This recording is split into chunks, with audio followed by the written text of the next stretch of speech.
Hello student, आज हम पढ़ेंगे पार्ट 3 जापान। जापान देश का नाम सुनते ही हमारे मन में हिरोशिमा और नागासाकी की बात आती है। हिरोशिमा पर 6 अगस्त 1945 को और नागासाकी पर जस्ट 3 दिन बाद नागासाकी पर 9 अगस्त 1945 को अमेरिका द्वारा एटम बम गिराए गए, जिस पर अपार जनधन की हानि हुई। इस पाठ में बताया गया है कि तबाही झेल चुका जापान कितनी प्रगति कर रहा है। इस पाठ के माध्यम से हम सीखेंगे। ईशान के नाना जो जापान की यात्रा करने जाते हैं, वहाँ के प्रसिद्ध स्थलों के बारे में उन्होंने ईशान को ईमेल के माध्यम से अवगत कराया कि जापान तकनीकी दृष्टि से विश्व का उन्नत देश क्यों कहा जाता है, इसके पीछे क्या कारण है। देश प्रेम और सैलानियों का आदर भाव, अतिथि सत्कार किसी भी देश के लिए यदि सीखना है तो उसका उदाहरण दे सकते हैं हम जापान का।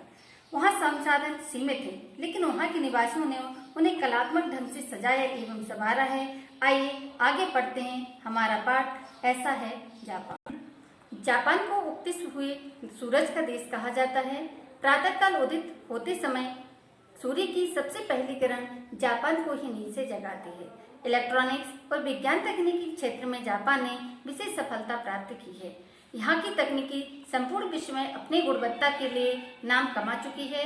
एफिल टावर से प्रेरित होकर 1958 में टोक्यो के मिंटो नामक स्थान पर टोक्यो टावर का निर्माण किया गया था।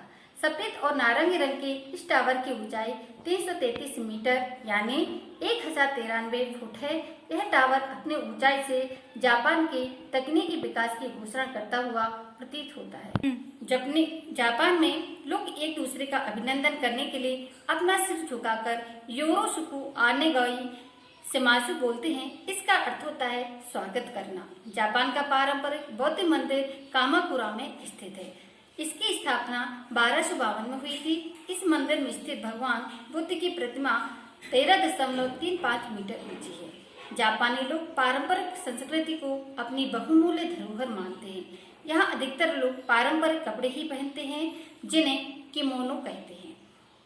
ये कपड़े सिल्की के बने होते हैं। लोग घर, त्योहार, विवाह आदि में किमोनो पहनते हैं, परंतु कार्यालय जाते समय पाश्चात्य शैली का ही पहनावा पहनकर जाते हैं। यहाँ एक बड़ा और प्रसिद्ध पार्क है, जहाँ चारों ओर हरियाली के साथ साथ बंदर भी खूब दिखाई देते हैं। पार्क में आए लोग बड़े शौक से बंदरों के करतब देखते हैं।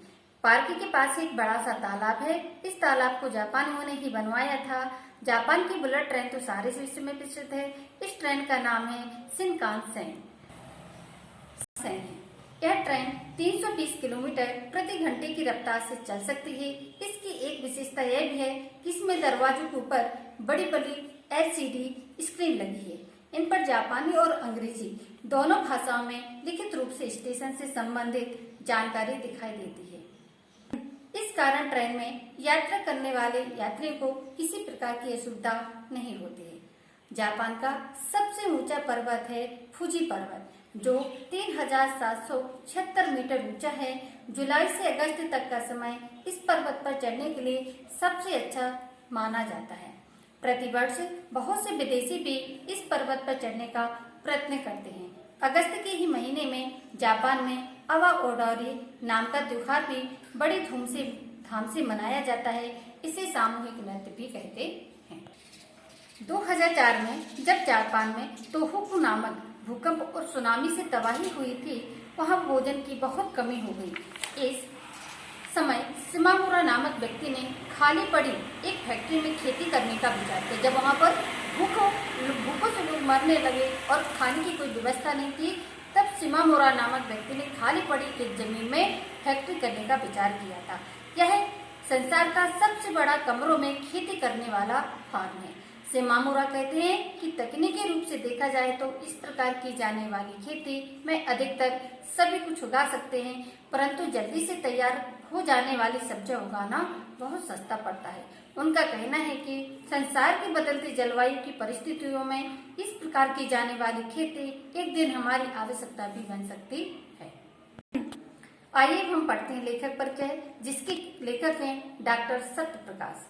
फ्रूट लेबोरेटरी की सेवानिवृत्त डॉक्टर सत्यप्रकाश खाद्य और प्रसंस्करण के अच्छे ज्ञाता हैं। इनके अनेक लेख विज्ञान संबंधी पत्र पत्रिकाओं में प्रकाशित हो चुके हैं।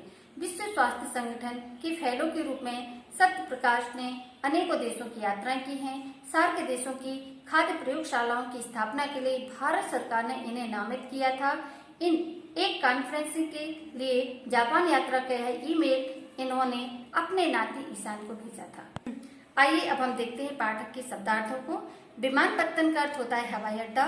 तकनीकी का अर्थ होता है जो किसी तकनीकी से संबंधित हो। दार्शनिक, देखने योग्य। तबाह का अर्थ होता है नष्ट होना। सैलानी, पर्यटक यानी घूमने वाले लोग। निस्संदेह, बिना किसी शक के। संसाधन यानी काम पूरा करने के साधन। उदित यानी निकलना। गुणवत्ता यानी श्रेष्ठता को बताने वाले। नाम कमाना, प्रसिद्धि प्राप्त करना।